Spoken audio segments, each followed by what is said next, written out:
Hi, I'm Charles with AniCap. The story begins as a man named Tamaki is being stabbed repeatedly. The girl stabbing him sounds like a psychopath as she calls out his name. Her knife begins to glow and Tamaki loses his life. Soon after, Tamaki is shocked to see that he is somehow still alive as he wakes up to find some kind of green monster talking to him. It gives him the name Gabaru and it force feeds him some giant disgusting bug. Gabaru is still too tired to do anything, so he falls back asleep.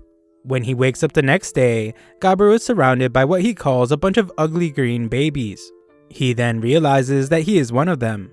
This leads him to conclude that he had died, and he was then reborn as a helpless little goblin. 3 days later, Gabaru determines that goblins mature much faster than humans, as he has grown a lot. Gabaru becomes excited when he sees that he has a voice again, and he is very agile. He decides not to overthink things, and he just becomes grateful to have a second chance at life. Gabaru vows to survive the best he can with his new life, and he makes it to day 4. The man that's been feeding them informs all the newborn goblins that they will have to get their own food after this last meal. They all feast on the bugs, and Ro is the first of them to venture outside. Just like before, this world has one sun and a blue sky, but it has some pretty ugly birds. A ton of plants he has never seen before make it clear that Gabaru is in a new world. The goblins are able to speak, so Gabaru teams up with Gobkichi. Gobkichi is the biggest of the goblin kids, and Gabaru teamed up with him, specifically because he will be most useful when helping him hunt. The two of them work together as Gobkichi chases a unicorn bunny, and Gabaru finishes it off. Gobkichi tries to eat without Gabaru, so Gabaru beats him and makes sure that he knows that they're supposed to share. After demonstrating the nature of their relationship to Gobkichi, Gabaru tries to see if he can use the rabbit's horn as a weapon. Just then, he gets a strange vision that says Gabaru obtained the small creature's horn. Gabaru has no clue what that was, but he moves on as Gobkichi is starving.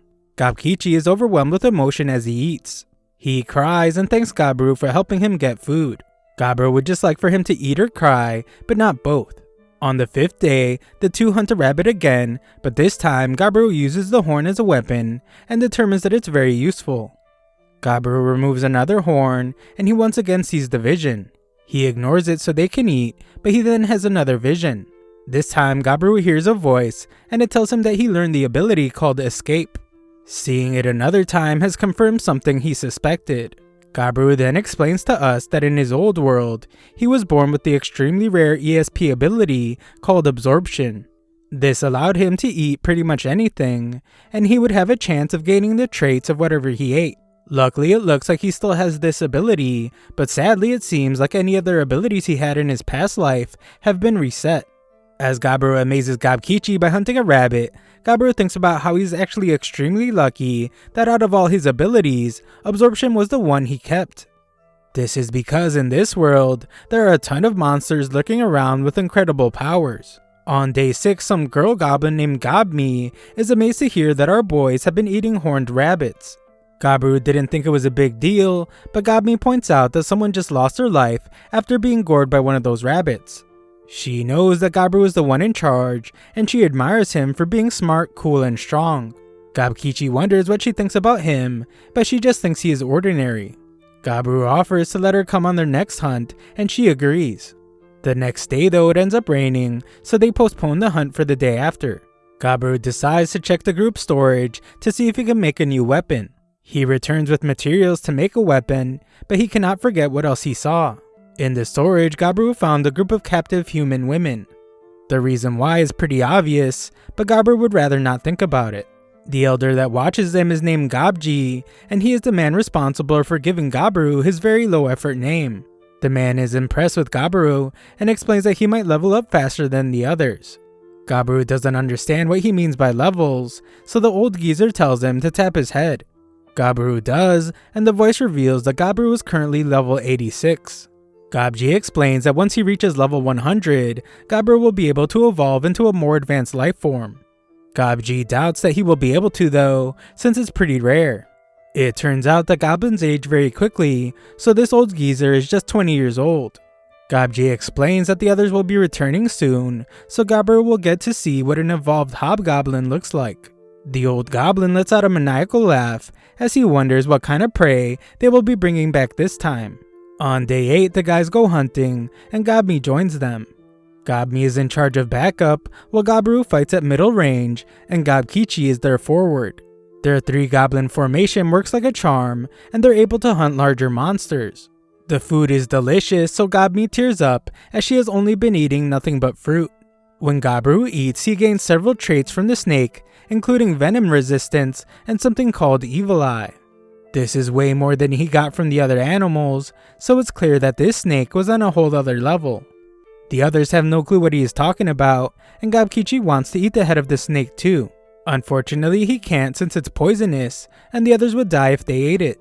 Gabiru is getting used to things now, so he explains that it doesn't matter how ugly he is. He is determined to survive in this world in his second life. Days 9 and 10 were more of the same hunting, but on day 11 they made the mistake of trying to go into a cave. Their teamwork shines once again though, as Gabiru has Gabkichi protect them with the shield, so he can use Evil Eye on the attacking bats. This stuns them so they can win the fight. They feast on the bats, and this gives Gabiru echolocation, along with a couple other bat traits. They feast as always, but we see that some other goblins starve as they watch them. That night, some of the other goblins surround Gabiru as he sleeps, but the clever goblin always has his search ability active.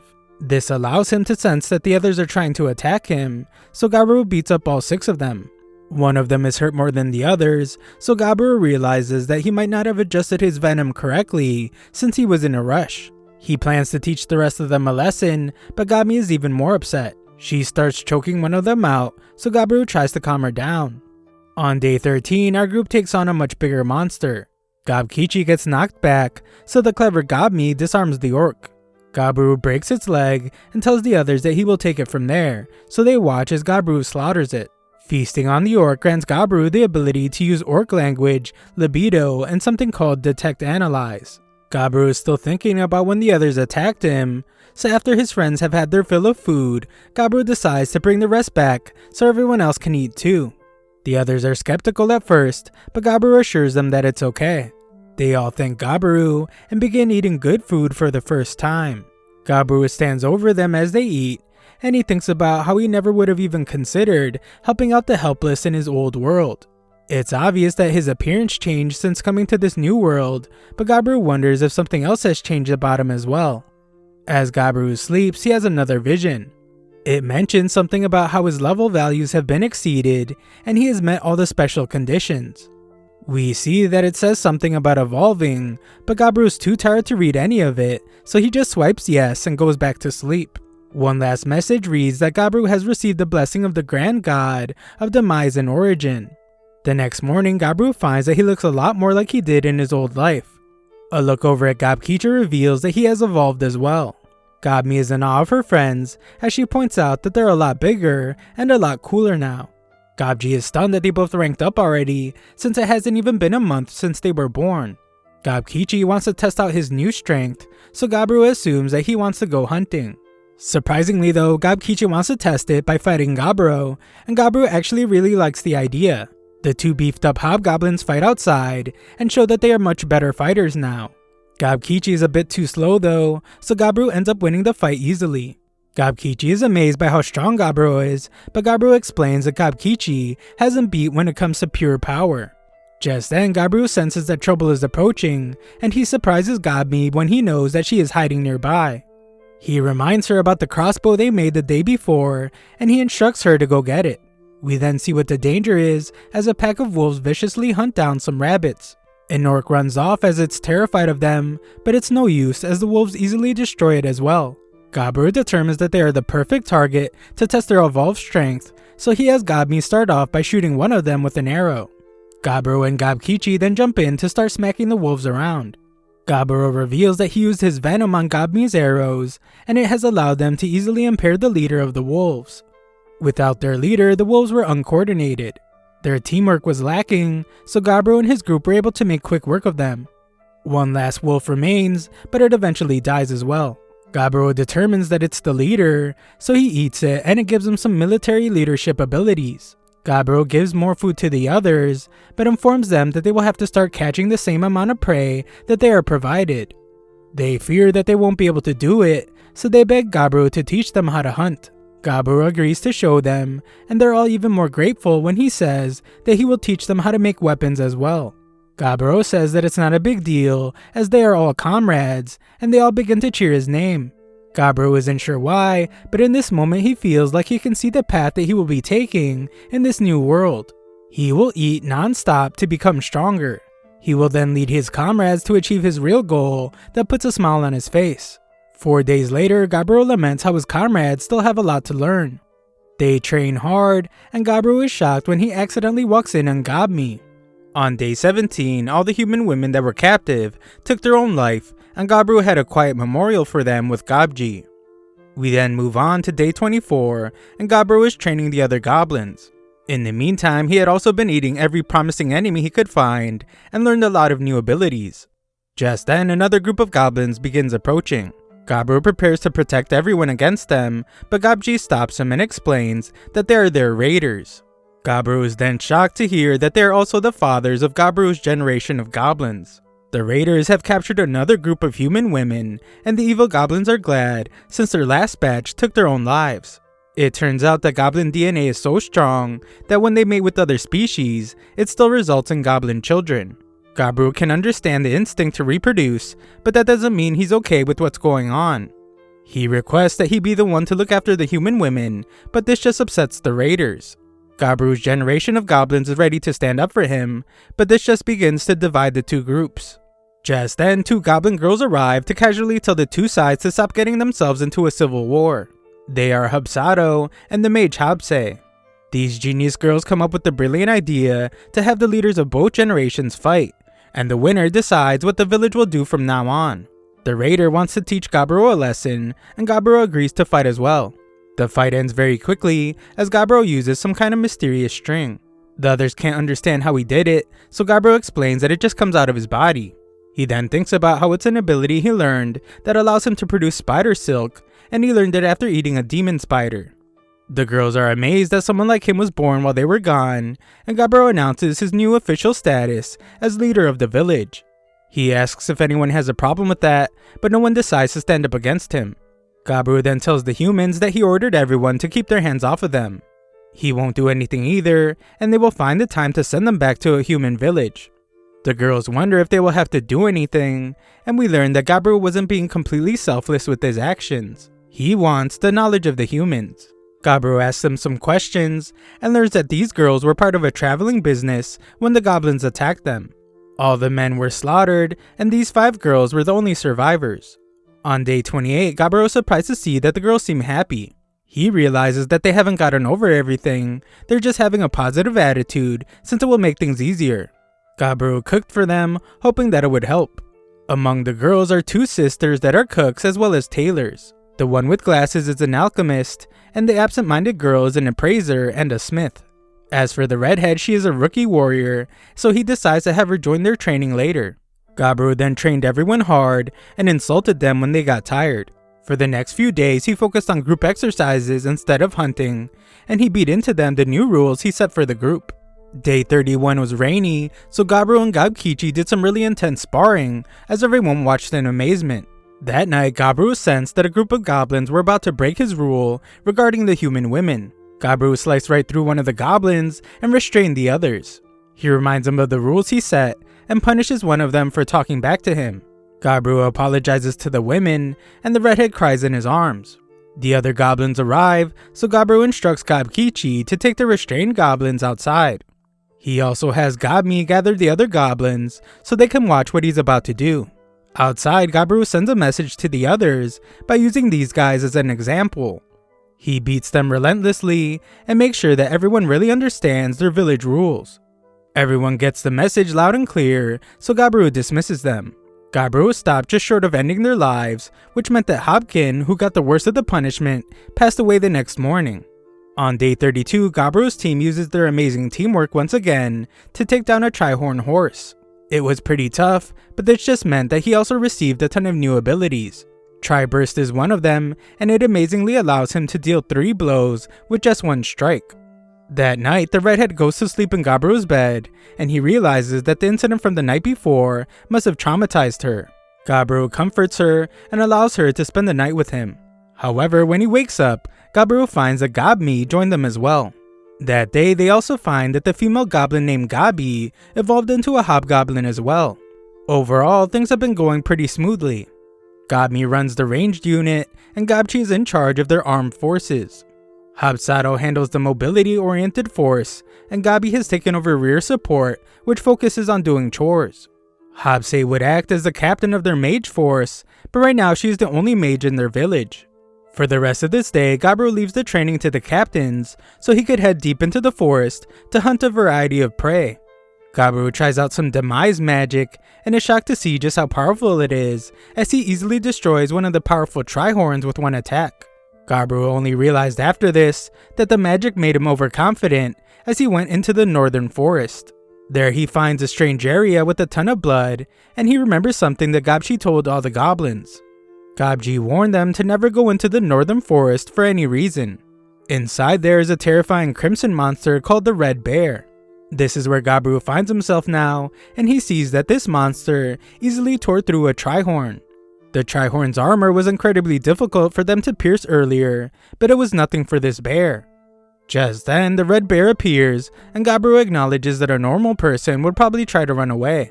Gabiru is not a normal person though. He wants to fight it, beat it, and eat it to see what kind of abilities he will get. Gabiru plans to use every weapon in his arsenal, so he starts off by using Phase 1 Demise Magic. Back at the village, Gabi becomes concerned as she hasn't seen Gabiru in a while. The others haven't seen him either, so this just makes her more worried. Back with Gabiru, he is shocked when the Red Bear sacrifices his right arm to defend against his Demise spell. The bear unleashes a flurry of attacks, and Gabiru can tell that the refined skill armor he received from the Trihorn won't be able to protect him. Gabiru must go on the offensive, so he goes to attack the bear's head. He is once again shocked though when his weapon isn't able to pierce its skull, and the bear sends him flying. Gabiru covers the bear in string, but it breaks free and shockingly uses a crazy strong fire breath attack. The forest is covered in fire, and Gabiru must heal his wounds. The attack was very concerning, since Gabiru had never seen or even heard of a fire-breathing bear in his past life. This is a very dangerous opponent, so Gabiru realizes that he will just have to be willing to take some damage to win. Gabiru moves in for another attack and protects himself from the fire breath. The beast is pretty tough on the outside, but Gabiru cleverly uses the fire breath attack against the bear, and he pierces it right through its mouth. Gabiru is pleased with himself, but he is shocked to find that it wasn't enough. The ferocious bear knocks him back, and Gabiru does his best to limit the damage he takes. Gabiru still took a lot of damage from the incredibly powerful attack, so he concedes that this round was a draw. His blade is still inside the bear's mouth, so at least it won't be able to use its fire breath anymore. This crazy strong bear still shows no sign of collapsing, but Gabiru is just one attack away from losing his life. Gabiru is at a huge disadvantage, but this guy is crazy as he proclaims that it will just make his meal taste even better. Gabiru goes in for more fighting and manages to deal some damage. It's not enough, so he tells the bear that he wants to eat him already, and he moves in for another attack, but we see that he loses an arm. On day 34, Gabiru has finally won the crazy battle, but he barely survived. Gabiru finally gets to eat the bear, and he receives a ton of powerful traits. Among them are heavy damage and overpowering strength. Gabiru passes out soon after, but we once again see that he has exceeded his level values and met all conditions. This now allows him to evolve into a rare ogre species. His conscience is fading away, so Gabiru simply selects yes without reading. On day 35, Gabiru continues to eat the bear and gains even more incredibly powerful traits. He reaches for his knife, which seems much smaller than before, and Gabiru is shocked to realize that he has become an ogre. Gabiru returns to the village, but everyone is terrified of him, and they fear that they are under attack. They prepare to run as they wonder why the ogre is smiling at them, and they wish that Gabiru was there to save them. Luckily, Gobmi recognizes him, but instead of being surprised by his evolution, she is mad at him for being gone for so long. She just ends up hurting herself, but she still scolds Gabiru. She is upset that he lost his arm, but the others are all amazed that he took down the Red Bear. Gobji is most shocked of all, as he points out that Gabiru was able to defeat the Master of the Northern Woods just 1 month after he was born. Everyone had questions for him, but Gabiru was just glad that he survived and was able to make it to his new home in his new world. Sometime later, everyone is still amazed by Gabiru's evolution, as he has gotten much bigger and stronger looking. Gabiru goes to check on the human women, but he is followed closely by Gabmi and the redhead for some reason. As expected, the humans are terrified of him, but he manages to calm them down by explaining that it's him. Gabmi though seems upset about something as she pinches his leg. The blacksmith is disappointed to see that he wrecked the axe that she made him, but reveals that she has made her knife using a special spirit stone. Gabiru praises her, but finds that the other girls have started to pinch him even harder. The twins need help with their cooking duties, so Gabiru explains that he will assign a few goblins to help them out. Gabiru is impressed that they have gotten used to being around goblins so quickly, so he tells them that they would make great wives. He wonders if they want to be his wives, and they call him a sly dog. Gabiru is pleased by their smile, but once again the redhead and Gabmi get more upset. Gabiru then finds that the alchemist has made poison. Originally it was for self-defense, but now that there is a goblin she can trust like Gabiru, she has no use for it.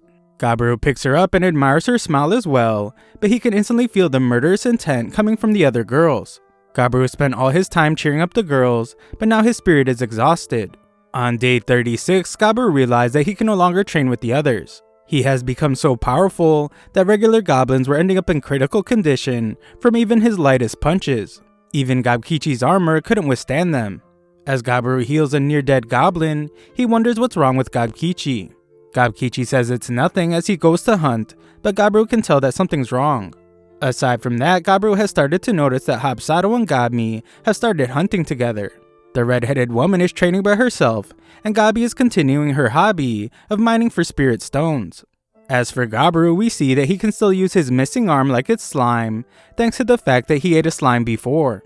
Gabiru wonders if Gabkichi will be okay, but Hapsi points out that it depends on how much effort Gabkichi puts in. The two argue as Gabiru wishes Hapsi would give him back his book, and he thinks about how he was finally able to have a relaxing day. On day 37, Gabi panics as she found some little creature in really bad shape. Gabiru does his best to heal her, but she's losing too much blood, so he decides that he will have to get some blood-producing medicine from the alchemist. Luckily it works, so they explain who they are to the thing they call a carbuncle.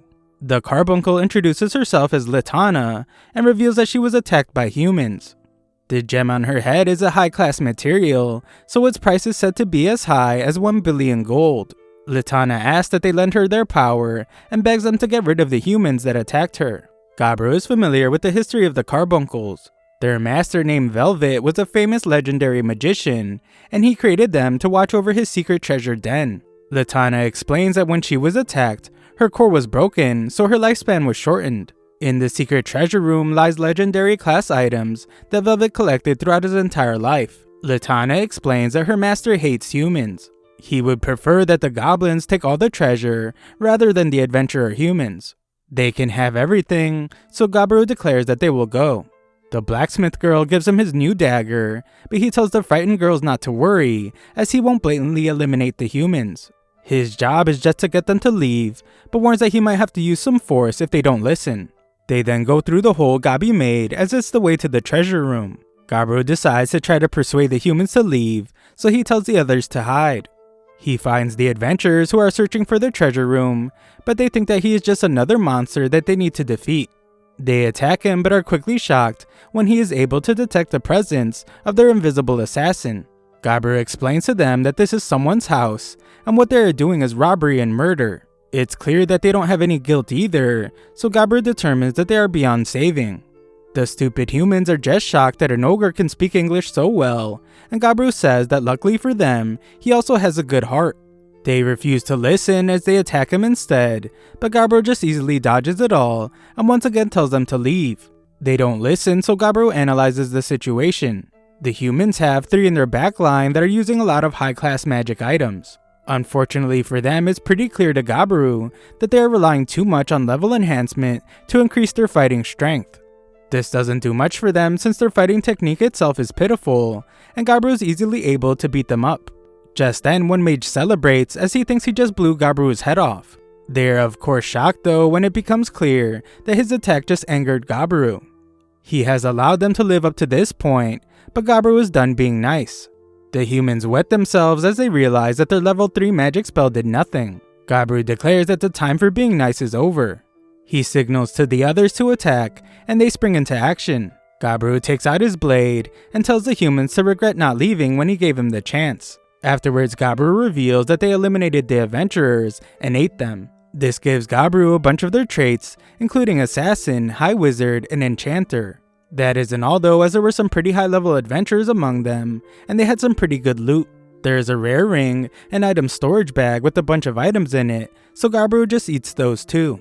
Among other things, this allows Gabiru to summon a cheat item box that can store an incredible amount of items. They then head to the treasure room where Latana thanks them.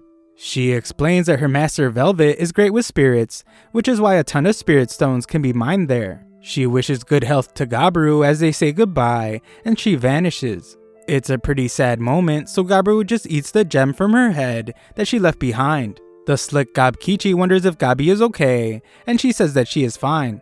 They have a moment of silence for Latana, and afterwards Gabiru decides that they will take all the treasure and split it amongst themselves. Gabiru marvels at his item box because it still has a lot of space even after shoving all the treasure into it. Gabiru doesn't like the idea of just leaving Velvet's body there, so he cremates it. Surprisingly, this leaves some kind of gauntlet. Gabiru tries it on and is stunned when this thing attaches itself to him and becomes his new arm. The others are amazed to see it, and Gabiru shows what it can do as it feels just like his own arm.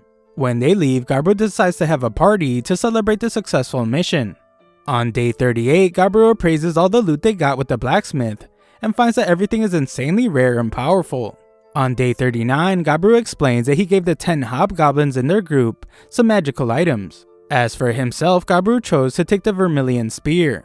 That, along with 2 other items he chose, means that he now has 3 legendary class artifacts. Legendary class is second only to Phantasm class in item ranks, and it is said that the holder can rule entire countries with just one of them. Later that day, they go hunt for ingredients for some bear soup, and Gabiru's glad to see how strong everyone is getting. On day 40, Gabiru decided to have a tournament to see who would be the leader of the hobgoblins, not including himself. He also established a mercenary group. On day 41, Gabiru goes in search of monsters he has never seen before. The first one he found was a golden spider that dropped some valuable looking items. Eating them allows him to now make gold string that he is sure he will be able to make accessories out of. The next animal was some red deer, but eating just one of them didn't give him any traits. Further exploring leads Gabiru to a great tree. He explains that in this world there exists a species called dryads. According to Gabji, they tempt males from other intelligent species and use them as their own nutrition. Dryads are only females, and they are so beautiful that men are unable to hold back after looking at them. The reason Gabiru is explaining this is because one of these dryads has appeared before him. She admires Gabiru's huge muscles and tells him that she would just like to talk. Gabiru struggles to control himself in the face of her charm, but he must, otherwise she will use him as nutrition. He has to avoid that at all costs, and he can't let his guard down. Gabiru decides that he must use the ability he has never used before called Libido. After taking 5 hours to eat the dryad, Gabiru earns a trait called Dryad's Blessing. The dryad is still alive somehow, so she tells Gabiru to return soon, but he just says that he will if he feels like it. Afterwards, Gabiru takes a bath in the lake and is soon surrounded by lizard men. He declares that today he is invincible, so Gabiru makes quick work of them, and even takes out another monster for good measure. On day 42, Gabiru finds that 2 goblins have an aptitude for magic. They immediately become part of Hobsei's platoon, but her devious looking smile worries Gabiru. Later that day, Gabiru learns how to enchant his weapon, but this seems to upset the blacksmith girl. On day 43, Gami is angry at her boy, but no one explains to him why, and they just tell him to use his head. The redhead is just as angry, and the twin cooks seem upset as well, as they try to feed him poisoned food. The alchemist is surprised that someone as perceptive as Gabiru hasn't noticed, and reveals that the girls are upset because they are jealous. They know that he had a date with someone, and he is shocked to hear that he has kiss marks on his neck. Gabiru had no idea, and he curses the dryad for doing it on purpose. Gabiru tries to think about his next course of action, but he is shocked when the alchemist reveals that she feels the same way and gives him a kiss. She hopes that he accepts her feelings, but Gabiru didn't expect this at all from her. He thinks about how it does make him happy, but Gami arrives furious. She wants Gabiru to treat her the same way, and all the human girls arrive to say the same thing. Outside the room, Gabi explains that Gabiru has sealed it off so they can take care of some work, and Gabiru earns a lot more traits. Sometime later, Gabiru senses that someone is approaching and finds that it's a group of noble elves. Humans are about to attack them to get their treasure, so they have come to ask for the goblins' help. This elf guy has a bad attitude, but they are offering to give them an entire couple months of food for their village. Gabji thinks it's a good offer, but Gabiru surprisingly refuses. He doesn't care about the situation, he just wants them to be more sincere when asking for help. The guy prepares to attack Gabiru, but Gabiru strikes fear into their very souls with one terrifying glare. Gabiru then warns him to tell his hidden archers to lower their bows. They try to shoot him instead, but they have no chance of hurting Gabiru. The elf has them stop attacking, and Gabiru explains that he's rejecting his offer because he's simply not in a good mood. However, the goblins live in this forest as well. If the humans are going to cause problems, then he wouldn't be against teaming up. Gabiru then amazes everyone as he uses his legendary weapon to threaten all the elves at once. Gabiru doesn't even really understand fully how it works, but if he stabs something with it, he's able to produce a limitless amount of spears that can extend 100 meters out. The elves run away terrified, so Gabiru hopes he doesn't see them again for a while. On day 45, Gabiru hunts down 20 gray slime. Eating their cores gives him a bunch of abilities, including fluid regeneration and auto-replication. Gabiru gives auto-replication a try and finds that he can create a tiny version of himself from his blood. He can even see himself from this thing, which means that they have linked senses. This gives our boy Gabiru a brilliant idea. On day 46, he has the girls make some clothing with his blood in the lining. This way, the clothes can serve as a transmitter in case they are ever in danger. On day 47, one of Gabiru's mini scouts finds that the elves didn't learn their lesson as they have returned. This time, Gabiru just lets out a loud roar from within the cave, and the elves are terrified as they can't even move. Gabiru doesn't even say a word when he emerges and simply captures them. The elf leader explains that Gabiru's lack of respect wounded his pride, and this has earned Gabiru more than one death. The other elves, however, apologize for not being able to stop their boss. Gabiru has come to a decision, but it's a harsh one. Their boss can already be considered dead, but the rest of them will have a chance to survive. Gabiru will have them face the goblins in a mock fight, and the elves that win will live. Gabiru's choice is a fair one, as he declares that if they want to survive, then they will have to fight with everything they have. In the end, out of the 23 elves, 6 of them were defeated. The 6 were all men, but Gabiru admits to himself that he tweaked the fights because he doesn't like seeing women get eliminated. Gabiru then snacks on the losers, and he gets a lot more abilities. Gabiru then reveals to the survivors that they are now prisoners. They thought they would be set free, but Gabiru reminds them that they still try to eliminate the goblins. Gabji thinks that the elf prisoners will be a lot of fun, but Gabiru reminds him that there are rules against touching prisoners. Gabji vows to listen to his leader, but still begs as he is desperate.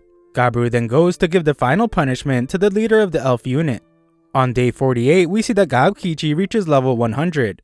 On day 49, everyone is amazed to see that Gabkichi has evolved into a special variant. His dark red color is the result of a blessing from the demigod of flame, and his iron-hard skin is a blessing from the demigod of war. Gabkichi explains that Gabiru hasn't had someone to spar with since he became an ogre, and Gabkichi was worried that he would never catch up to him. Gabkichi is different now though, so they spar outside. Gabiru still dominates the fight, but Gabkichi is surprisingly able to hold his own. Gabiru eventually wins the fight, but the match proved to him that Gabkichi really is his rival. That night, Gabiru was exhausted, and he was met by a strange figure. This thing apologizes for some reason, and gives Gabiru a gift as it's the least it can do. Gabiru wakes up, but has no clue what just happened. On day 51, Gabiru wonders if Gabkichi inspired the others, because they have 4 new hobgoblins. One is even suited to be a mage, and another will be a cleric. The cleric's name is Gabji, and he promises to heal as many people as possible. Hobse has evolved as well, growing into the Lord family as a half spell lord. Spell lords don't usually have markings like the one on her arms, and Gabiru notices that they look like the ones on his body. Hobse is overflowing with mana, so she wants to test her strength outside. She demonstrates her immense power with an incredible fire attack, and explains that she can do another 20 of those at least. This is pretty incredible, but what's more surprising is that she is only a half spellord right now, and she will likely evolve into a full spellord next time. Gabiru gives her some new gear to match her evolution, and she tells the jealous Hubsado that she will catch up soon enough. Gabru realizes that evolutions have been happening pretty frequently, and he suspects that he is the reason why. A goblin's environment during their first month of life has a major effect on their rate of growth. It's pretty great to have everyone getting stronger, but Gabru admits that not everyone in the village is so lucky. On day 52, the older generation of goblins express their displeasure. They have been trying their best to hang in there, but they are being left behind by all the young goblins. They have decided to leave the village, and they are shocked when Gabru decides not to end their lives for betraying him. Gabru explains that they aren't stealing anything, so it's their choice if they want to leave. What's even more surprising is that Gabru gives them a parting gift. It's a magical knife made of mithril with an incredibly sharp edge. On day 53, Gabru finds a human that had his life taken by an orc. There was no hope left for him, but after Gabru ate him, he found that he had a very interesting ability. He hopes that using it well will be a way to honor the guy. This ability is called Monster Tamer. That night, Gabru is happier than ever when the alchemist reveals that she was able to make booze. On day 54, Gabru announces that the previous generation of goblins has left the village, and he offers to allow anyone else to join them. No one else wants to leave, so they have a toast. On day 55, the genius Gabru worked on producing earrings with his blood in them so they could serve as communication devices. On day 56, Gabru found that they worked perfectly, so he made enough for everyone. On day 57, Gabi took down a Trihorn, and Gabru tested out his Monster Tamer ability that he got from the human. It worked perfectly, and the Trihorn became their first familiar. On day 55, we find that Gabru now also has a Grey Bear familiar. The head of a black wolf pack became his pet and bodyguard for the human women. On day 59, Gabru experienced an incredible shock. The red-headed girl, who was really weak at first, has grown into a powerful warrior. While they are eating, Gabru gets surprised when she finds that she just got a new job. Moments later, she shows off her new hunting prowess, and Gabru explains that her new job is Shadow Soldier. She now needs to periodically eat monsters or she will die. However, it results in some astonishing growth. Later, Gabru is told that humans have been attacking goblins roaming the forest, so he realizes that it's nearly time for the war between them and the humans. On day 60, Gabru senses that kobolds are being chased by something that he can't even detect with his search ability. When the kobolds make it to the cave, they find that the pursuers are magically animated skeletons. Gabi's archers try to shoot them down, but their arrows do nothing to them. There are an incredible amount of skeletons, so Gabkichi fears that things are going to get really bad. Gabru's search ability allows him to see one large signal behind all the skeletons, which is likely the one thing creating them. The others try to fight off the skeletons, and one of Hapsado's attacks makes Gabru realize something. Cutting the skeletons doesn't work, but smashing them apart is incredibly effective. Everyone puts down their weapons, and they start bashing all their opponents. There are still too many of these things, so Gabru decides that he will have to put an end to the battle. He begins a countdown in his head as he makes his way through the skeleton army. He ends up finishing 3 seconds early, but he manages to crush the monster that was creating all the skeletons. Eating this thing gives him the ability to summon lower undead and high-tier equipment materialization, among other things. Afterwards, the kobolds apologize for their mistake. They accidentally dug into Velvet's treasury, which the goblins invaded earlier, and they awakened its guardian, the Greater Skeleton. In a last-ditch effort to survive, they ran to the cave that belongs to Gabru, who has become known as the terrifying Black Ogre. These kobolds now call Gabru their lord, but Gabru points out that he has eliminated plenty of their kind. They are incredibly grateful for him saving them though, and they understand that the strong devouring the weak is just natural law. They owe their lives to him, so they declare that what happens to them from now on is totally up to Gabru. Gabru understands and has their wounds looked at by their cleric. Gabru then takes a look around at everyone in his cave. He has no idea how it happened, but he has gathered a pretty interesting crowd. On day 61, Gabru goes hunting with Gabkichi, and they catch sight of 12 armed human soldiers. They follow them, and Gabru uses his ability to eavesdrop on them. He learns that the humans are trying to kidnap the daughter of the elvish chief. Furthermore, one of the elves tipped them off. The chief's daughter returns from a festival, so the humans begin their attack. They eliminate a bunch of her guards and capture her. Gabru would feel bad just letting her be taken away, so he rescues the girl and takes the humans prisoner. On day 62, he learned that the human army would make their move in 20 days. Gabru ate all 12 humans and earned a ton of abilities. When the elf girl wakes up, she is terrified of Gabru. He notices that she has wings, which is uncommon for elves. Gabru tries to calm her down, but she freaks out as she assumes that he's going to do terrible things to her. She eventually relaxes a bit after drinking some calming tea, but she gets upset when Gabru reveals that he couldn't save her guards. She blames him for just watching them get attacked, but he explains that the human and elf war is none of his business. He reveals that there is a traitor among the elves, so she should be more upset about that. She sobs uncontrollably, so Gabru just tells her to get some rest before they take her home. That night, Gabru has to remind the old guy to keep his hands to himself. On day 63, they take the elf home. She explains that wings are something only high elves have, but they usually hide them inside their bodies. They are not meant to be shown to others, but she is so inexperienced with them that they pop out sometimes. When they arrive at the elf village, Gabru detects that 25 archers are aiming right at him with mithril arrowheads. Luckily, the chief's daughter explains that the ogre saved her life. The chief thanks them for saving his daughter, but Gabru explains that he didn't do it out of goodwill. He wants a reward and thinks about how he's letting the chief display what his kind means to him. So this will give Gabru a chance to get a grasp on the chief's judgment. Gabru's reward is something called a fail knot. It's a family treasure and magical item. The daughter is shocked that he would give this away, but the chief explains that it's a small price to pay for her safety.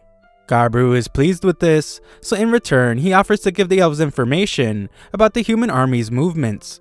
The two groups are now on good terms, and the elves gave the goblins a ton of mithril equipment. The chief wonders if they know anything about a group of their elite fighters that have gone missing, but Gabru just pretends that he has no information on them.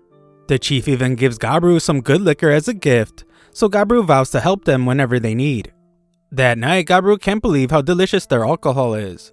On day 64, Gabru is shocked to find that Gobmi has ranked up into a Dhampir variant. On top of that, they have 8 new hobgoblins. Gobmi now has some new abilities as well. The god of ice has given her the ability to create and manipulate large amounts of ice. Her evil eyes ability can charm enemies into fighting amongst themselves. Gabru seems to recognize her appearance, but he isn't sure why. Gabi has also evolved, and she is now a half Earth Lord. Earth Lords have the ability to manipulate the ground. She can also make her body stronger, and can use lightning magic to detect gems. As for Habsado, she evolved into a half Bloody Lord. They have the ability to control blood and make it into weapons. Also, all these evolved goblins have tattoos for some reason, and they're all in different locations. They say the tattoos give them power, so Gabru hopes to learn more about them. Because of all their evolutions, Gabji decides to give them all new names. We then get a look at a chart which ranks the races in terms of power. Ogres rank 5th, behind the Dhampirs and the Lords. Oguru knows that the elves will turn to them for help when their battle against the humans begins. He determined that they need as many assets as they can get, so he gave out communication earrings to new comrades. The elf girls they have captive refuse to wear them, as it's extremely taboo for elves to decorate their ears. However, Oguru took some time to change their minds. Oguru then had these new comrades join them during training. He then used his summon lower undead ability. He summoned skeletons so they could do some practical sparring. Oguru made some changes and summoned them with some armor. The more armor a skeleton has, the higher quality it tends to be. The elves struggled and lost most of their matches, but Oguru was still pleased as the group is building trust. On day 65, Oguru has learned that if he uses less mana, he's able to create regular skeletons, zombies, and other undead. He wondered what they would taste like, but he found he couldn't eat them. They are good for practicing though, and for gaining experience. They are purified in seconds during the daylight, so not being able to use them during the day is a drag. Oguru's group now has over 100 members. The kobolds are in a pretty low position, so they will have to work harder than everyone else. After a fight, Oguru worries that Gobfu might be eating too much rotten meat, but she thinks it's the best. On day 66, Oguru had Earthy close the exit to the cave where the skeletons were coming out of. He also had the kobolds do some hunting, with the goal of getting more wolf familiars. The kobolds worked faster than he expected, so they were able to collect 20 wolves. On their way home, they encountered a powerful boar, and Earthy destroys it. Later, the forge girl reveals that she upgraded the axe that Oguru damaged while fighting the red bear. The entire thing was modified with an alloy of spirit stone, iron, and mithril. Oguru is impressed, and the smith girl reveals that she was able to upgrade into an elemental smith. On day 67, Ogre Kichi reveals that he has always had a crush on Earthy. Oguru surprisingly already knew, so Ogre Kichi explains that he needs help as he doesn't know what to do. Oguru then comes up with a plan for him. He wants Ogre Kichi to do something that night, and he hopes to hear good news in the morning. That night, Ogre Kichi tells Earthy how he feels, and she seems to take it well. The next morning, Ogre Kichi feels really light on his feet and stronger than ever before during a match against Oguru. Ogre Kichi's managing to land more attacks than usual, but Oguru is glad that things went well for his buddy. It turns out that Earthy talked to Dami about it the day before, so Oguru and Dami sets the stage for them. Ogre Kichi has been so strong and full of energy that Oguru had to replace himself with the black skeleton in their sparring match. After training, Oguru's usual group went hunting. They found a lot of insect monsters that he has never seen before, so Oguru gained even more abilities. The most interesting of them was called Exoskeleton. Oguru used it and was shocked to find that he had become like one of those transforming superheroes. This new exoskeleton is extremely durable. It has the ability to repair itself and disperse impacts. It's a little too flashy for Oguru's liking, but Dami thinks it looks cool. Oguru tries to change back to his old clothes, but he just ends up being in his birthday suit. It turns out that his normal clothes were used to create the exoskeleton. It's a shame as he really liked his outfit since it was made from the red bear's pelt. Oguru then finds that this exoskeleton ability is even more amazing as it allows him to register 5 forms. One form used the red bear, so he can register 4 others. Oguru gave it some thought and decided that he wants forms for air and sea battles. So to start, he registers 1 form from the insects so he could sprout wings and fly. It's pretty difficult to control though, so he would need some practice. It's raining pretty hard on day 69, so the redhead wants Oguru to spar with her. She has been making steady progress, so she has been asking for more training lately. Oguru then thinks about how she used to seem like a puppy before, but now she seems more like a grown Doberman. As for the smith girl, she has been meeting with the elves regularly, so they can brainstorm ideas for new weapons. She is working on developing a repeating crossbow, but tests have gone so well that Oguru has asked her to move on to manufacturing them. Oguru then gave her some more materials in the hopes that she could make a new weapon for him. The chef sisters have also received a new title called head chef. Oguru had them try and recreate dishes from his past life, like potato chips. After that, Oguru had a meeting with the alchemist about manufacturing magical items. She reveals an item she created from the black skeleton bones. It's a bone nail that has the ability to freeze whoever struck with it in place. The other girls catch Oguru hugging the alchemist, but he doesn't elaborate on what happens next. On day 70, some elves arrive on behalf of the chief elf. These elves pass by their old comrades on the way in, but Oguru's earrings had a disguise effect that made them appear to be dark elves. The elf kid reveals that the humans are making their move. The elves won't be able to handle them on their own, so they need Oguru's assistance. Price is of no concern to them, as the chief just wants the enemy eliminated completely. However, their contract will be considered void if Oguru retreats. Oguru accepts the job, but explains that they will do it in his terms. Oguru instructs the kid to give the elf chief a bracelet so they can communicate. Information is a crucial weapon, and Oguru already has his blood minis covering the woods. Oguru gathers everyone and declares that it's time to put everything they have been working on to use. Starting on this day, they will become a mercenary company. They are now a professional force of fighters, and everyone likes the idea. Oguru decides that they will be called the Parabellum Mercenary Company.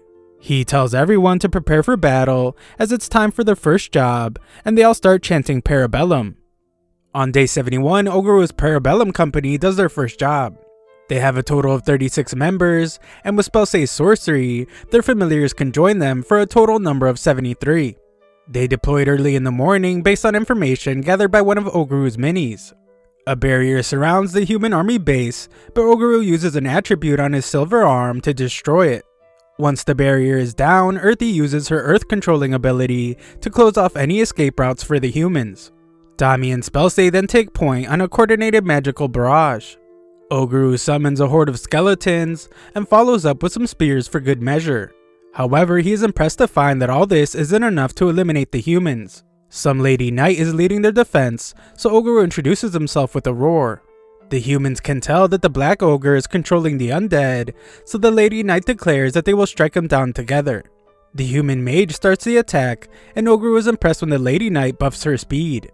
He commends her ability to assess the situation, and compliments the mana she covers herself in. Even her strategy to gouge his heart out is a good one. However, it's not good enough, as Oguru just pushes her back. Oguru then announces that he likes what he is seeing, so they all get to live as his prisoners. The lady knight refuses to listen, and she just wants to end his life. Oguru compliments her, but she says that if he wants her as his prisoner, then he will have to demonstrate his strength. If she is defeated, then he can do as he wishes.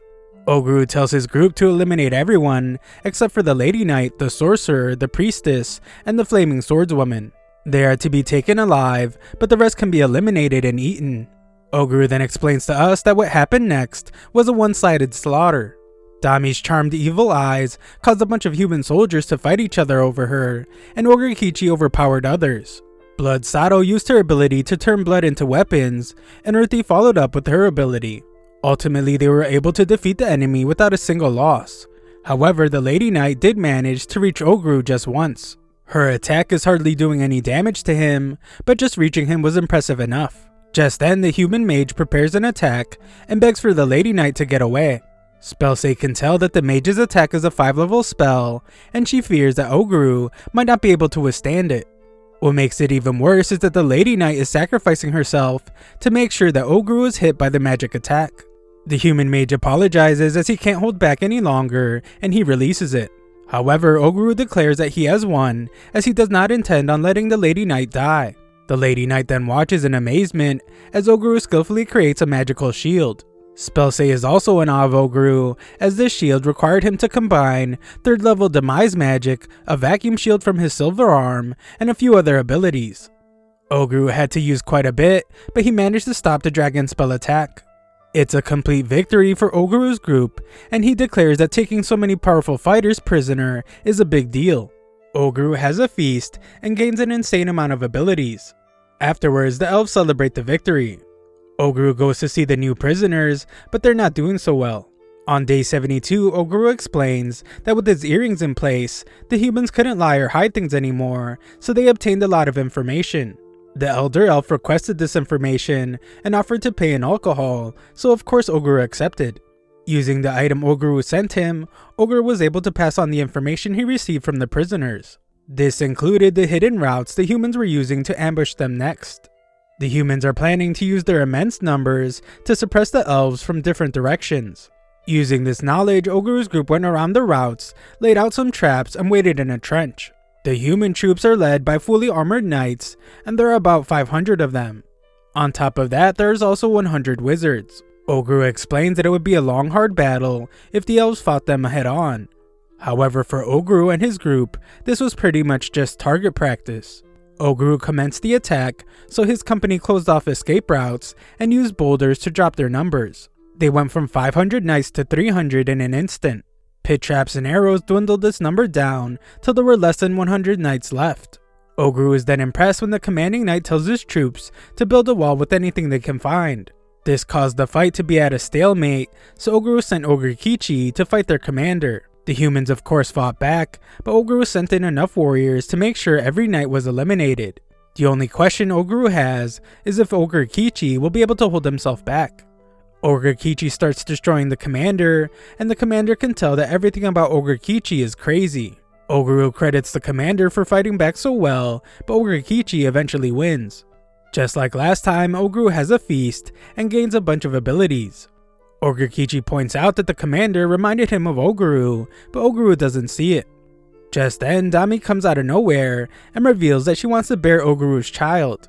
On day 74, the night prisoners considers being captured alive to be more humiliating than death. Their commander tells them to calm down though, since they have food and a place to sleep, so it's not that bad. The knights point out that he is from a commoner background, so he wouldn't understand, and this whole prisoner thing is a disgrace to nobles like them. Later, Oguru has the commander tell him why the humans are attacking the elves. It turns out that the cause of this whole mess stems from a princess coming down with a rare disease that is fatal in 99% of cases. She is betrothed to a king of another empire, so he decreed that a cure must be found. The humans then found out about the elves' secret medicine made with the blessing of the demigod of the forests. The start of this war all boils down to human greed. Later, Earthy is shocked when something happens during a mining session. Everyone wonders if they have come under attack, but it turns out that the water just created a hot spring. Oguru excitedly tells everyone that it boosts their healing ability and clears any status ailments. Aside from that, it's also great for the skin. Everyone then enjoys all the benefits of their new bath, and Oguru credits Earthy for digging it up. On day 75, Oguru had some concerns, so he thought of a new training strategy using the human prisoners. The idea is to have others work on their leadership skills by running a simulated battle with real soldiers. They give orders to their appropriately outfitted soldiers, and they win if they are able to beat the leader of the opposing group. Oguru himself stands on the sideline and acts as a judge. Examples are Spellsay issuing orders to defensive troops, and Dami ordering archers. Dami and Spellsay are looking pretty strong leadership-wise, but Ogekichi and Bloodsato couldn't get any wins. The humans watching can't even understand what's going on, as it doesn't make sense how goblins are practicing military maneuvers. The commander declares that he's tired of smacking bones around, as he was hoping to fight Oguru head-on. Oguru is amazed by his courage. This guy still wants to challenge him even if all his comrades are losing over and over again, so Oguru develops an appreciation for the guy he calls the Steel Knight. The guy is then shocked when Oguru covers him in mana. Oguru explains that he would crush him if he didn't even the playing field a bit. Oguru releases some of his power, and the knight gets excited when this makes it clear that he's willing to fight. Oguru fights him, but the guy never even really had a chance to win, as Oguru absolutely destroys him. Oguru heals him, and Ogekichi declares that he wants to fight the Steel Knight too. As Oguru watches them fight, he can tell that Ogekichi was also inspired by the Steel Knight's spirit. Later, the guy explains that he came from a land where there are many demi-humans, and this is why it's easier for him to talk to them. The Steel Knight has noticed the wide range of races that Oguru has gathered, and he can tell that he organized them very well. He even begins to wonder if Oguru was sent by divine intervention. The guy then quits being a knight and declares that he wants to fight for Oguru. Oguru accepts, which no longer makes him a prisoner, and he decides to make good use of his talent. Oguru makes the redhead his apprentice and instructs him to teach her unique human combat skills. Later, the elf elder agrees to take the wounded humans off their hands. Oguru would like to know about the secret medicine the humans are after, and the elder reveals that it's actually the medicine he gave Oguru before. The medicine is apparently a pretty big deal, and it can cure just about any illness. Oguru can't believe that the old elf gave him something so precious, but the elder explains that their laws only forbid them from sharing it with humans, not the ogre who saved his daughter. Oguru takes the medicine for the first time, and it gives him a strange feeling. It also results in him receiving a ton of strange healing related abilities. Oguru gives one of the injured humans a drop of his blood, and the guy is shocked as he reveals that not only were his injuries healed, his back pain is gone too. Oguru is stunned as well, as he just now realizes that all this ability gaining stuff is starting to get really crazy. He just completely healed this guy with one drop of blood, so he wonders what would happen with more. This kind of ability is on a whole nother level, so Oguru wonders if he has powered up into some seriously crazy territory. On day 81, Oguru's group prepares for their third clash with the human army. Oguru successfully snipes someone with his spear from 300 meters out, and then uses its ability to produce a limitless number of spears. The battle is over in just 20 minutes after the strike landed. Oguru then uses his slime to get rid of all the corpses. It's not a very pleasant sight, but everyone agrees that Bloodsato has a screw loose, as she seems to be enjoying it. The next day, the elves whisper to each other as Oguru has brought humans with him to see the elder. Oguru assures the humans that the elder is nicer than the other elves, as this proves to be true when he serves them drinks and food. The elder is pleased that Oguru has pushed the human army to the brink, but he does not want the fight to drag on. For that reason, he wants to send his most capable troops into the next battle to help put a decisive end to the war. The elder is paying Oguru, so Oguru allows it. On the way back to the village, the Lady Knight points out that Oguru has her complete devotion, so she would like permission to fulfill her duty as a Knight of the Kingdom. She asks if he would be willing to send a secret elvish medicine to the kingdom to cure the princess. Oguru thinks about how having the kingdom in his debt would be pretty beneficial, but there is a problem. 5 gods are worshipped in this world. They are incredibly powerful, so they tend to be the root of a lot of religious conflict. Oguru has the blessing of the god of demise and origin, so if someone like him provides the medicine, it could lead to even more problems. However, he seems to come up with an idea and tells the knight that he will consider it. Day 83 is the day of the final battle. There are 2,000 human soldiers, and including the elves that have joined them, Oguru's group is numbered at 650. This battle won't be like the others, as they will lose if they rush in. This is also because one of Oguru's blood minis learned something the day before. The humans have set an order of 8 heroic warriors they call the Rugold Orden. They are considered to be the ultimate fighting force, as all 8 of them have been blessed by the gods. Not only are they strong on their own, they also empower those who fight at their side. This means that the more allies they have, the more dangerous they are. Oguru wasn't even concerned when he learned about them though, and only wondered what they would taste like. It's time for battle, so Oguru summons his skeletons.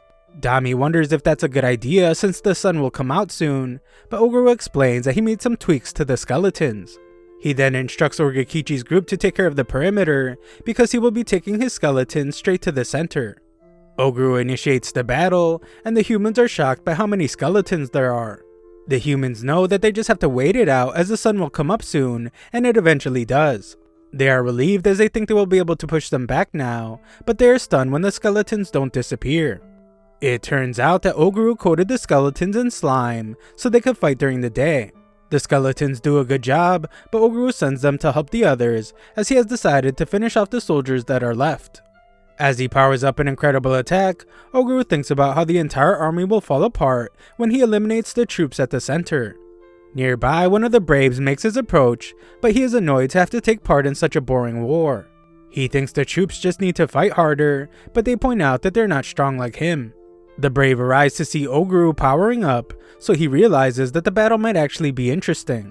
The troops are shocked as they watch Oguru gather a bunch of water and blood, and he uses his attack to destroy everyone. The fight has made Oguru hungry, so he begins eating, but he is interrupted by the casual kid who would like for them to fight next.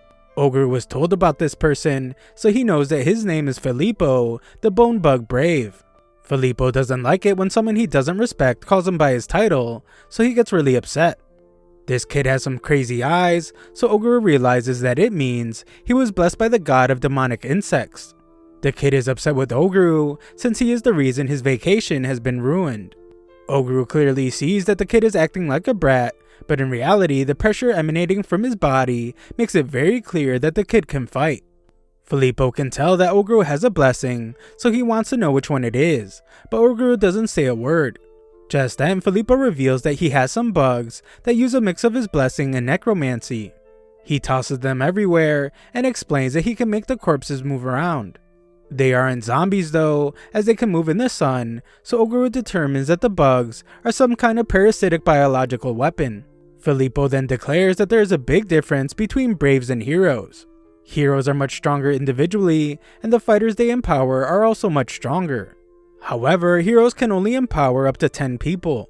Braves, on the other hand, can empower hundreds. Just then, Oguru is shocked when Filippo transforms the corpses into monsters.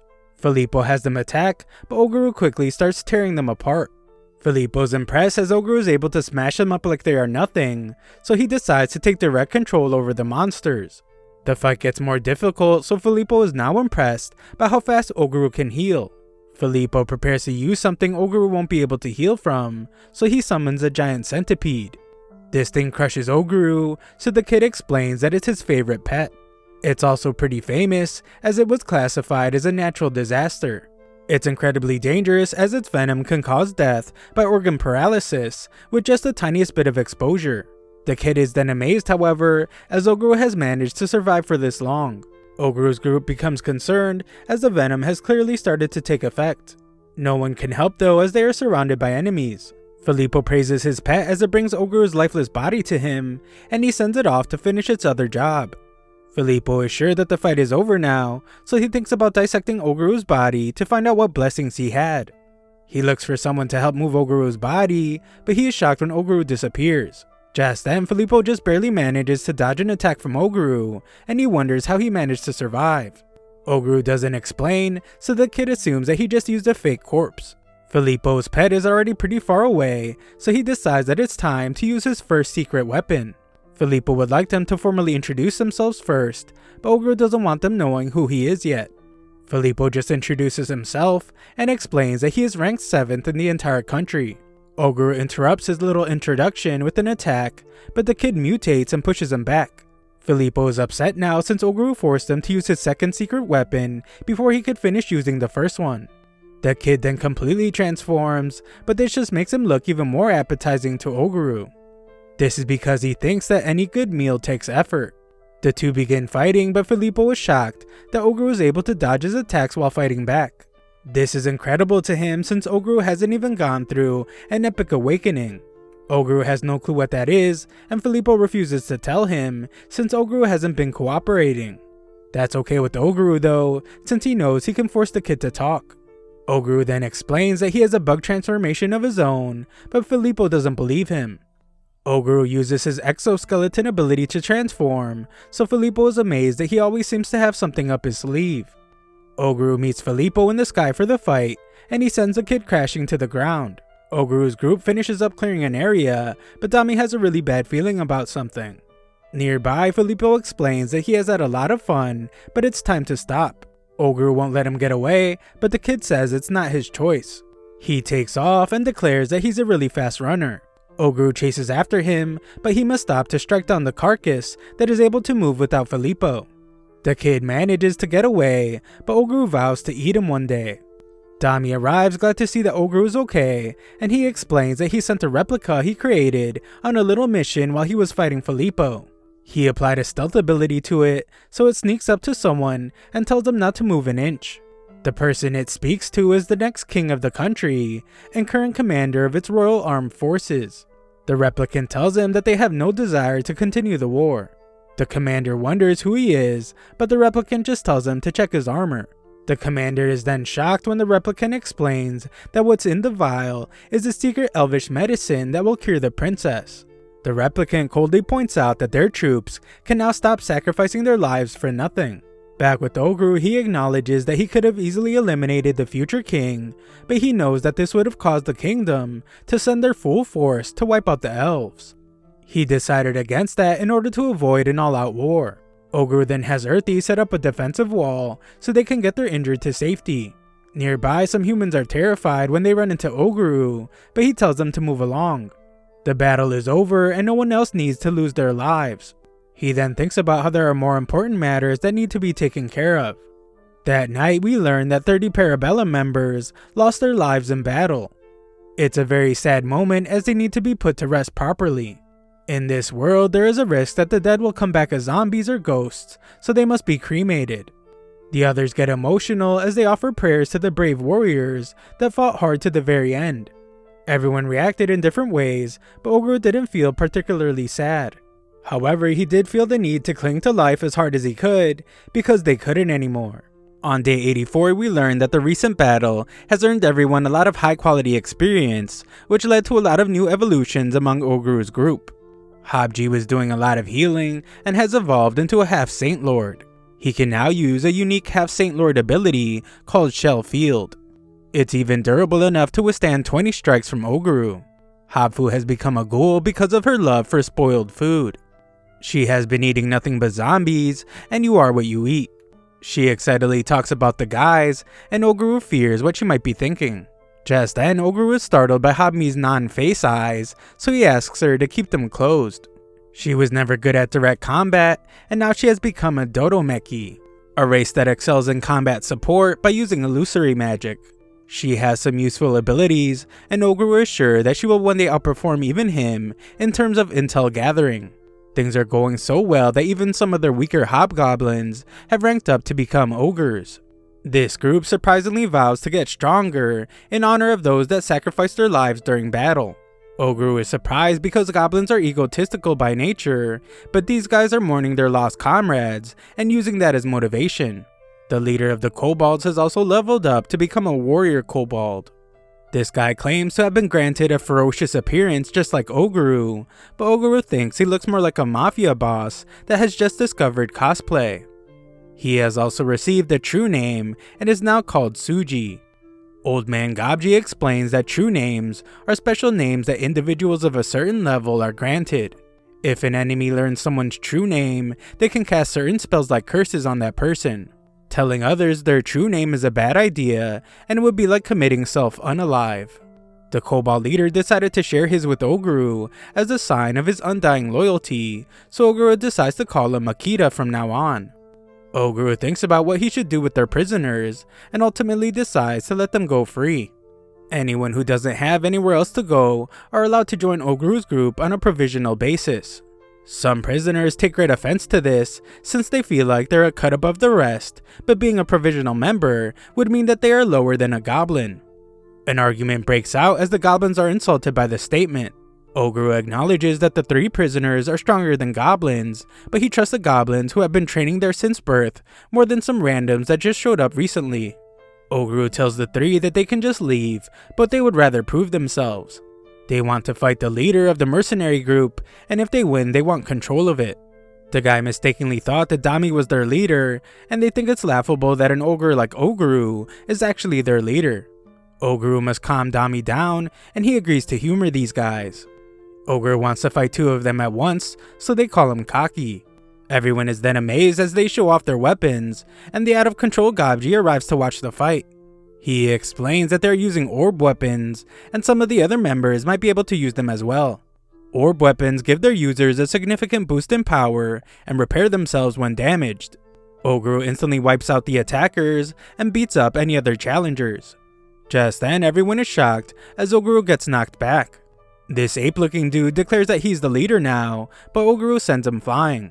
Oguru explains that the guy did a good job sneaking up on him, so he let him land his attack. Only the half-Dhampir guy remains, but he's nowhere to be found. Oguru eventually finds the guy asking Dami to become his wife. Oguru beats him relentlessly, and he thinks about how him hitting on Dami right in front of him has earned him a worse beating. There are some other powerful looking races among the provisional members, but they're grateful to have been freed from slavery. Oguru gave the Dhampir guy some blood to heal him, but this made the guy pledge his loyalty, and things got awkward. At the end of all this, Oguru's group ended up with 50 more provisional members. The provisional members spar against some of Oguru's undead, and we learn that Oguru put Ogurkichi in charge of training them. That's not all that's going on, as Oguru has found some new smiths to work with the smith girl. The little guys point out that she still has a lot to learn, but they see potential in her.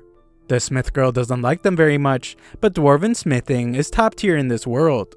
They might even be able to make mithril equipment, so Oguru asked the smith girl to try and make it work. Oguru learned an ability recently called synthesis. He does an experiment with an orb, and it works like a charm. He then used Chaos of the Dead to produce a monster, but it wouldn't listen to his orders and it went wild, so he had to destroy it. He then used synthesis to cook up new abilities. He combined the abilities weakness to sunlight and weakness to light damage to create weakness to sunlight damage, but he regretted it. On day 85, they begin renovating their base. They prioritized the hot spring so they could offer it as a service to their elven allies. On day 86, Oguru used the provisional members to test out synthesized abilities. This way, there would be less issues in case of an accidental fatality, but Oguru thinks he might have overdone things. On day 87, the dwarfsmiths give Oguru their finest work. It's a special warhammer, but Oguru couldn't understand their explanation about what makes it special. Things have changed so much since Oguru was born, as he now needs to suppress his presence when walking through the woods, otherwise creatures run away from him. Oguru meets with the Dryad again to pick something up, but the other girls tell him that he will pay dearly when it becomes clear that he was up to no good. On day 88, Oguru announces that they will be planting some crops. What he picked up from the Dryad was a collection of magical seeds for fruits and vegetables. They grow faster than the natural kind, along with tasting better and being more nutritious. On day 89, some provisional recruits returned home.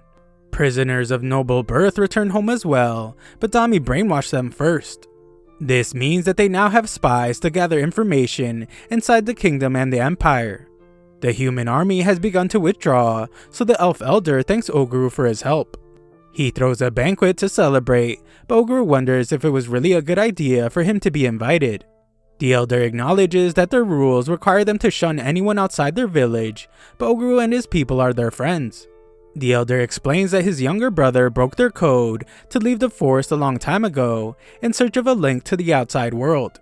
The elder just wanted to ensure that their forest would be a safe place for him to return to, and he has only been able to do that thanks to Oguru. All the elves become emotional, and the celebration continues. Upon returning to their base, Earthy had dug up the last of the spirit stones. As a sign of gratitude to Velvet and the Carbuncle, Oguru decides to eat this last batch of spirit stones. Of course, doing so grants him a bunch of abilities. Afterwards, Oguru got to work on some heavy-duty crafting. He fused the bones of black skeletons together and added some replicant material as an anti-sunlight measure. This allowed him to create what he calls a skeleton centipede. Oguru plans to use it as a vehicle as he wants to take the human girls to a human town. The human girls fear that they are being kicked out, but Oguru just reminds them that he promised to return them home when they first met. Even if they decide to stay, Oguru wants them to head back before making that call. On day 91, the construction of the improved hot spring was complete. The knight can tell that the redhead is distracted while training, and she reveals that she's worried about having to go back to a human town. The knight wants to stay out of it, but he assures her by saying that Oguru doesn't seem to be in any rush to get rid of her. On day 92, the girls collect some stuff to sell in town. In this moment, Oguru realizes that having these girls around to lend him the knowledge that he is lacking is a true blessing. On day 93, a party is held to help everyone get to know each other. The trio from before are some obnoxious drunks, as they say that they will do whatever they want when Oguru goes into town, but they do inform Oguru of something. The kingdom and empire both have disdain for demi-humans, so they will need someone from a noble family to help get them in. The obnoxious red guy offers to help, but Oguru declines. On day 94, Oguru breaks everyone up into 4 groups. Their goal is to gather intel on the outside world, handle any trouble amongst themselves, and try to level up. However, most importantly, Oguru wants them to make sure that none of them die. On day 95, everyone prepares to depart. Everyone shows their quirky personalities, and Oguru tells Ogre Kichi not to run off on his own. With that, all the groups head out. Oguru thinks about how much he has learned living in the forest, but he knows that he must move forward. This is because there is still a lot of powerful prey out in the world, just waiting for him to eat them. Thanks for watching my recap. Subscribe to the channel to help us make the push to 700,000 subscribers.